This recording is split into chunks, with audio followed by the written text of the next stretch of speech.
وہ کہیں پیچھے رہ گیا تھا. یعنی اگر بھٹو صاحب کی جماعت آئی تو اس کا نظریہ سیکولر تھا. میں ایک مرتبہ کراچی سے اسلام آباد سفر کر رہا تھا تو جہاز میں میرے ساتھ والی سیٹ پہ ایک بزرگ خاتون بیٹھی تھی جن کا نام تھا ڈاکٹر خالدہ غوث. اور یہ ڈاکٹر خالدہ غوث وہی ہیں جو آپ کی فائنانس منسٹر رہی ہیں، ڈاکٹر عائشہ غوث پاشا نون لیگ کی، ان کی بہن ہیں، ان کی بڑی بہن ہے. تو ایسے ہی مختلف موضوعات پہ بات چلتے چلتے چلتے جب بھٹو صاحب پہ آئی تو ڈاکٹر خالدہ غوث نے ایک ٹھنڈی آہ بھری اور مجھے یہ کہا کہ بڑا اچھا زمانہ تھا کہ لاہور اور کراچی کے ہر ریسٹورنٹ میں ڈانس فلور شروع ہو گیا تھا.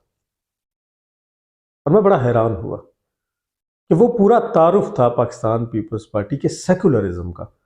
میں ان کے جو اچھے کام ہیں یا اقدامات ہیں میں ان کی بات نہیں کر رہا، میں عقیدے اور نظریے کی بات کر رہا ہوں. سیکولرزم اور وہ والا سیکولرزم کہ جس ملک کے اندر ہر ریسٹورنٹ اور ہر ہوٹل کے اندر ایک ڈانس فلور ہوگا، اس کی جگہ کم از کم اس مملکت خدا داد میں نہیں تھی جس کا خواب دیکھا گیا تھا، جس کے لیے خون بہایا گیا تھا.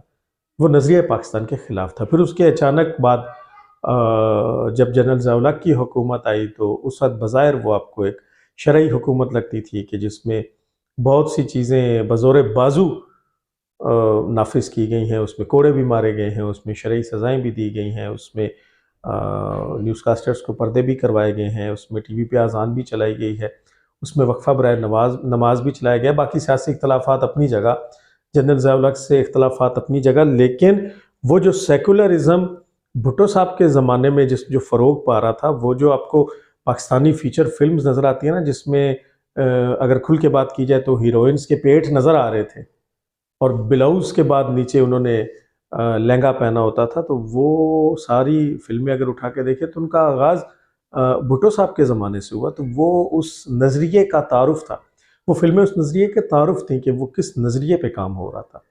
لیکن ضیاء صاحب کے دور میں پھر یہ بند ہو گیا. ضیاء صاحب کے بعد دوبارہ پیپلز پارٹی کا دور آیا تو پھر سیکولرزم آ گیا. پھر اس کے بعد نواز شریف کا جب دور آیا تو اس کے بعد دوبارہ تھوڑا سا اس کو مذہبی ٹچ دیا گیا. آپ کو معلوم ہے کہ شریعت بل کی بھی بات کی گئی اور اس کو پاس بھی کیا گیا. پھر اس کے بعد بے نظیر کا دور آیا، پھر نواز شریف کا دور آیا. تو ان مختلف ادوار کے اندر یہ جو نظریاتی فرق ہے یہ قوم نے دیکھا.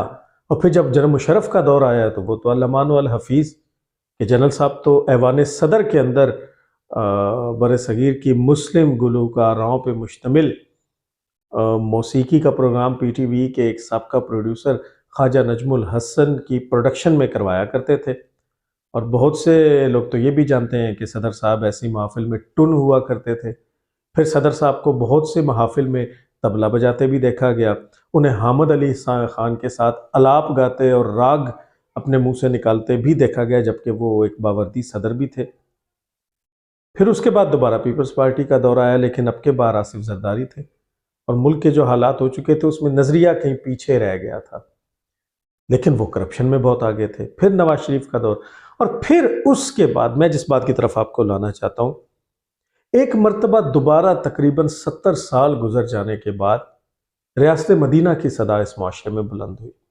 اب جو ہم جیسے لوگ ہیں، جو ہمارے ہم عمر لوگ ہیں، جنہوں نے وہ دور سنا ہے، وہ جو قیام پاکستان کا تھا اور قیام پاکستان سے پہلے کا تھا، وہ جو تحریک پاکستان تھی جس میں لا الہ الا اللہ محمد الرسول اللہ صلی اللہ علیہ وآلہ وسلم کا نعرہ لگایا جاتا تھا اور اسے پاکستان کے مطلب سے تعبیر کیا جاتا تھا. پاکستان کا مطلب کیا؟ لا الہ الا اللہ. تو جب دوبارہ ایک شخص نے اٹھ کے، جس کا نام عمران خان ہے، ریاست مدینہ کا نعرہ لگایا تو یہ سب سے بڑی اٹریکشن تھی، سب سے بڑی اٹریکشن کہ یار واقعی ہمارے معاشرے کے اندر جو کچھ ہے وہ اسلام نہیں ہے.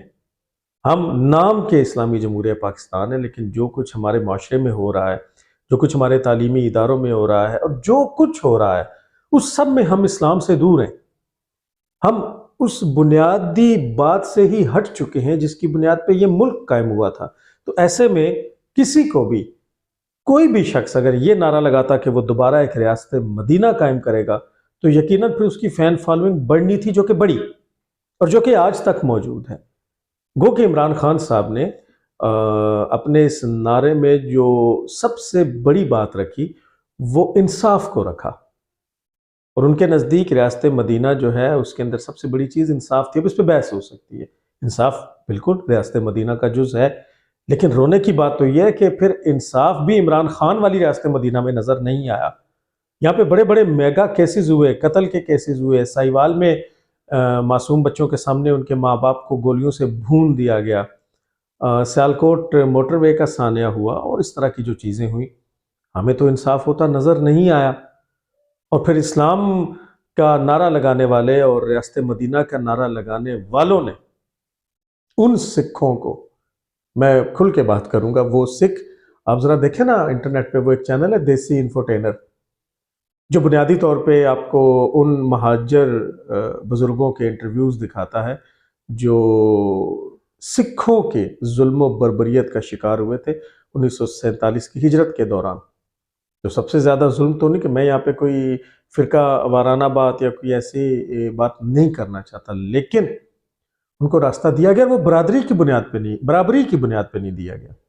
یعنی وہ جو کرتارپور راہداری بنائی گئی ہے بالکل اچھی بات ہے، ٹھیک ہے، ان کا یہاں پہ ایک مذہبی اٹریکشن ہے تو وہ اس کے لیے ہیں، لیکن ہم نہیں جا سکتے. یعنی وہ یہاں آ سکتے ہیں بغیر ویزا کے، وہ آئیں پاکستان کے اندر داخل ہوتے ہیں، اپنی مذہبی رسومات ادا کرتے ہیں، چلے جاتے ہیں، گڈ ول جیسچر ہے. لیکن اسی راہداری کو جو ہم نے بنائی ہے ہم بھارت جانے کے لیے استعمال نہیں کر سکتے، ایون ویزا لیتے ہوئے بھی استعمال نہیں کر سکتے. تو یہ وہ ریاست مدینہ تھی جس میں قادیانیوں کو نوازا گیا، جس میں غیر مسلموں کو نوازا گیا، جس میں اسلام کا نعرہ بلند کرنے والوں پہ ڈائریکٹ گولیاں چلائی گئیں، جس میں سر عام قتل و غارت کی گئی. تو دوسری مرتبہ یہ ہوا ہے. اور تو اور باقی باتیں تو چھوڑیں، ریاست مدینہ کا نعرہ لگانے والے لیڈر کے اپنے ایسے ایسے فحش قسم کے سکینڈلز منظر عام پہ آئے، آڈیوز کی صورت میں، ویڈیوز کی صورت میں. اب آپ وہ دیکھیں جو ایک نئی خاتون پانیزئی صاحبہ جنہوں نے ایک کتاب کا تذکرہ کیا ہے اور انہوں نے عمران خان کا باقاعدہ نام لیا ہے، آئلہ ملک سے لے کر ریحام خان، ریحام خان سے پانیزئی، اور پھر پہلے والی باتیں تو آپ چھوڑ دیں، آپ فلم سٹار ریکھا کی بات چھوڑ دیں جن سے موصوف نے 1 کروڑ روپیہ قرضہ بھی لیا تھا، 2 کروڑ روپیہ، اور پھر واپس نہیں لیا اور وہاں راتیں گزارتے رہے ممبئی کے ہوٹل میں. پھر زینت امان کو دیکھ لیں، بھارت کی معروف اداکارہ، اور ہمارے خان صاحب کو دیکھ لیں، ٹریان وائٹ کو دیکھ لیں. چلیں آپ اس کو، زینت امان کو اور فلم سٹار ریکھا کو اور سیتا وائٹ کو، ان سب کو بھول جائیں. یہ حکومت میں آنے سے پہلے کی باتیں. ہم یہ ایک بینیفٹ آف ڈاؤٹ دے دیتے ہیں کہ خان صاحب تب تو پھر جیسے وہ آفتاب اقبال چمچہ گیری کرتے ہوئے ان کے گھر میں بیٹھ کے کہہ رہا تھا نا کہ خان صاحب ذرا اپنے زمانے جاہلیت کے بارے میں بتائیے. تو چلیں وہ زمانے جاہلیت تھا، اس کے بعد خان صاحب پھر بقول ان کے دین کی طرف آ گئے، روحانیت کی طرف آ گئے. خان صاحب کی روحانیت کا مطلب بشرا مانیکا ہے ویسے بائی دا وے. تو اب آپ خود اس کا اندازہ لگا لیں کہ بشرا مانیکا جس شخص کی روحانیت ہو، جو اس کی روحانی پیشوا ہو، تو پھر اس کے عقیدے کا کیا حال ہوگا.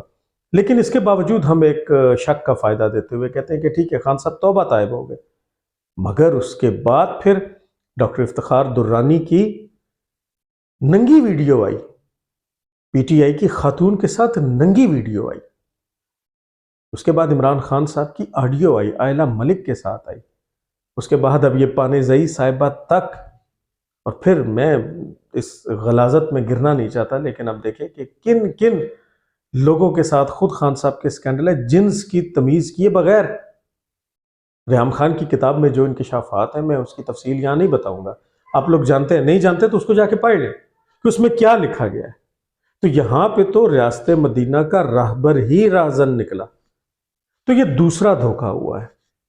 پہلا دھوکہ تو یہی تھا کہ جس میں بنیاد اسلام کو بنایا گیا اور پھر اسلام کو نہیں آزمایا گیا. کوئی 1 سال 6 مہینے، 1 مہینے کے لیے بھی 76 سال ہو چکے ہیں، ہم نے اس ملک کے اندر اسلام کے ان اصولوں کو نہیں آزمایا جن کو بنیاد بنا کے ہم علیحدہ مملکت بن کے دنیا کے سامنے آئے تھے. نہیں آزمایا. یہ ہے بنیادی طور پہ وہ کروٹ معاشرے کی، وہ کروٹ حکومتوں کی جو ہمیں لے ڈوبی ہے. اور اب آ کے آپ دیکھیں کہ عمران خان کی گڈی چڑھتی ہے. عمران خان کی گڈی چڑھانے والے ہر طرح کے وہ طاقتور لوگ ہوتے ہیں جو یا تو عالیہ اور عظمیٰ میں بیٹھے ہوئے ہیں یا پھر راول پنڈی میں بیٹھے ہوئے ہیں، اور وہ گڈی چڑھاتے ہیں. وہ مخالفین کو پکڑ کے رگڑ ڈالتے ہیں، وہ ان کے اوپر پے در پے الزامات لگاتے ہیں، وہ ان کے اوپر جبر کرتے ہیں، وہ ان کی جائیدادوں کو ضبط کرتے ہیں، وہ انہیں پکڑ کے جیلوں میں ڈالتے ہیں، وہ انہیں نااہل کر دیتے ہیں، وہ میڈیا کو ان کے پیچھے لگا دیتے ہیں، پروپیگنڈا وار کو شروع کر دیتے ہیں، 5th جنریشن وار کو شروع کر دیتے ہیں، اور لوگ اس میں پستے چلے جاتے ہیں۔ اب پاکستان میں اس وقت پوری قوم کسی ایک لیڈر کے پیچھے نہیں ہے، تقسیم ہے۔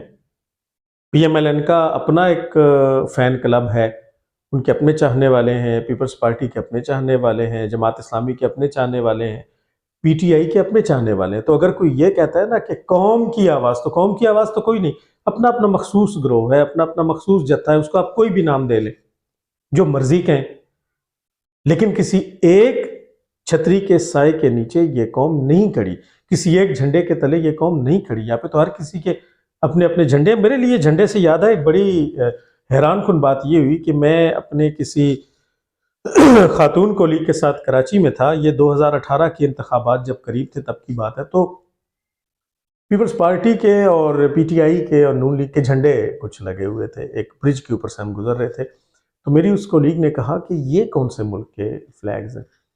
میں نے اس کو بتایا کہ نہیں، یہ ملک کے فلیگز نہیں ہیں، یہ تو پارٹی کے فلیگز ہیں۔ میری اس کولیگ کا تعلق الجزائر سے تھا، الجیریا سے، تو بڑی حیران ہوئی۔ اس نے کہا کہ آپ لوگ اپنے الیکشنز کے اندر اپنے ملک کا جھنڈا کیوں نہیں اٹھاتے؟ آپ لوگوں نے اپنے اپنے جھنڈے کیوں بنا رکھے؟ آپ کے ملک کا جھنڈا کہاں سٹینڈ کرتا ہے؟ تو میں نے اس سے بڑی حیرانی سے پوچھا کہ اب تمہارے ملک میں الیکشن ہوتے ہیں، کیا وہاں پہ پارٹی کے جھنڈے نہیں ہوتے؟ اس نے کہا نو، ہمارے ملک میں ہم اپنے ملک کا جھنڈا اٹھاتے ہیں، پارٹی کا جھنڈا نہیں اٹھاتے۔ یہاں پہ تو پارٹی کے ترانے بنائے جاتے ہیں، پارٹیز کے پرچم بنائے جاتے ہیں، لیڈرز کے آنے پہ ترانے بنائے جاتے ہیں، لیڈرز کے جانے پہ ترانے بنائے جاتے ہیں، لوگوں کے جیل میں جانے پہ نغمے بنائے جاتے ہیں، طنز کیے جاتے ہیں۔ یہ تو حال ہے ہمارے یہاں۔ اور پھر اس کے بعد جب آپ نے اس لاڈلے کو کھلایا پلایا پال پوس کے بڑا کیا اور وہ آستین کا سام نکل کے جب آپ ہی کو ڈسنے لگا تو آپ نے اٹھا کے اس کو اب جیل میں پھینک دیا، اور اب آپ اس کو واپس لے آئے کہ جس کو آپ نے قوم کے سامنے چور ڈکلیئر کر رکھا تھا، جس کو آپ نے قوم کے سامنے ڈاکو ڈکلیئر کروا رکھا تھا۔ اور خاص طور پہ وہ لوگ، میں اکثر بات کرتا ہوں، جو نئی پود ہے، جو اب جن کے شناختی کارڈ بن چکے ہیں، جو آپ کے اگلے الیکشن کے ووٹرز ہیں، ان کو آپ نے 5th جنریشن وار، پروپیگنڈا وار کے ذریعے کیا کچھ نہیں کروایا، کیا کچھ نہیں کروایا۔ آپ نے کتنا بدنام کر رکھا تھا نواز شریف کو، آپ نے چور ڈاکو لٹیرے، آپ نے پاکستان کی ہر تباہی کا ذمہ دار پہلے نواز شریف کو بنا رکھا تھا، اب عمران خان کو بنا رکھا ہے۔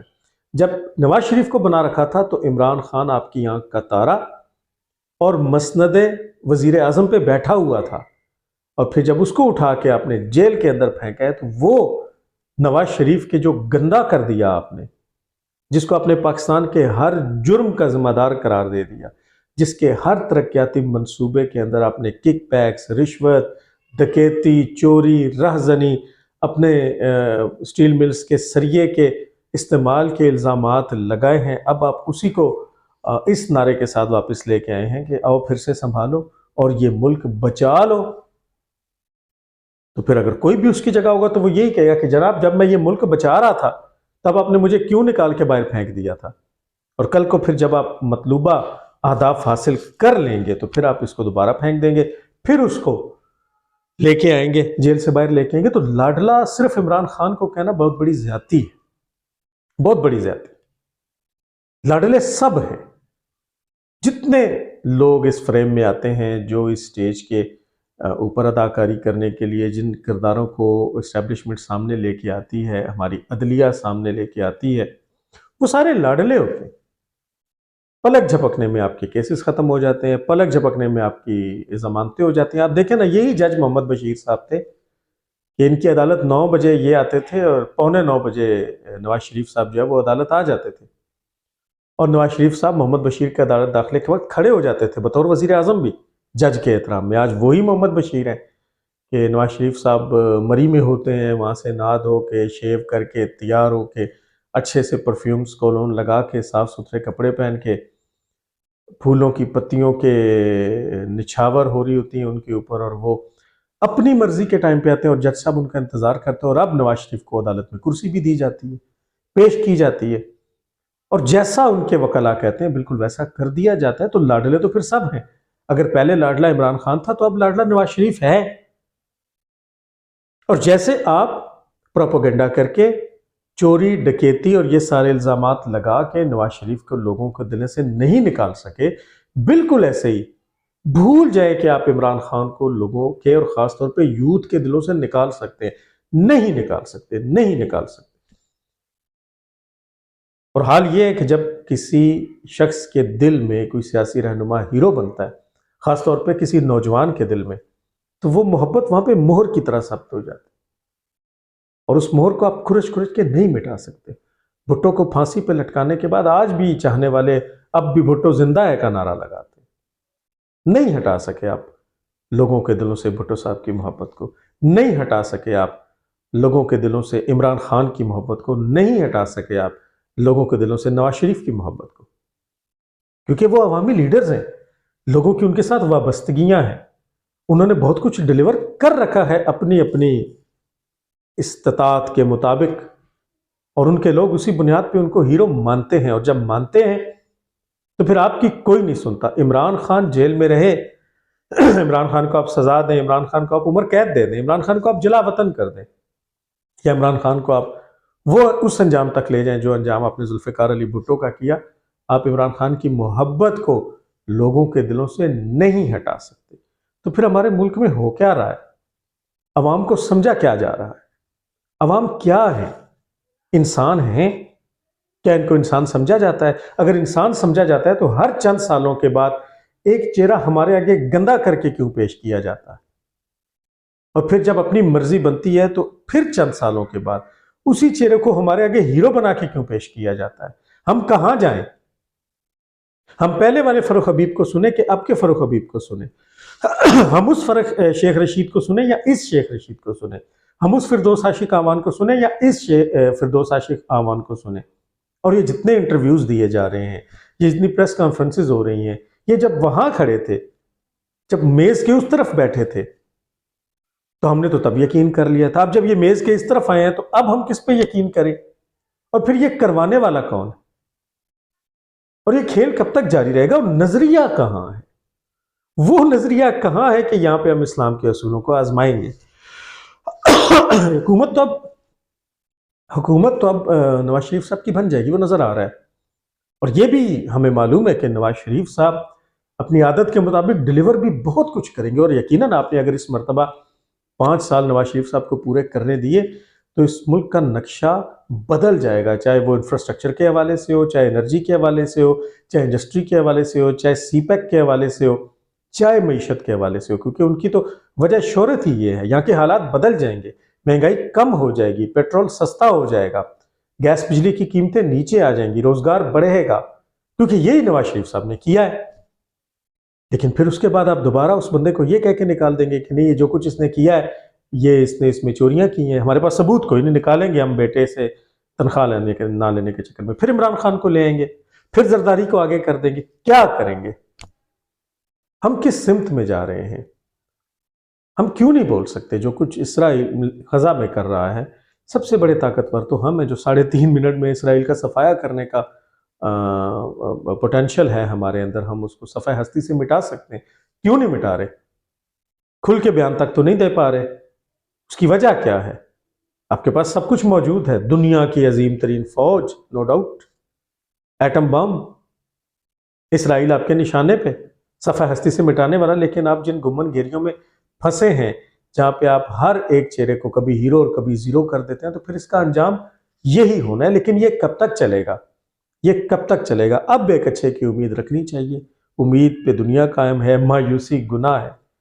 کہ اب اگر واقعی 5 سال حکومت کو دے دیے جاتے ہیں اور پھر ان کو پراپر پاور کے ساتھ چلنے دیا جاتا ہے تو پھر شاید ملک کی کوئی صورت بن جائے گی. لیکن یہ یاد رکھیے، آنے والی حکومت جو بھی ہو، وہ یہ مت بھولے کہ پاکستان ہم نے بنایا کیوں تھا.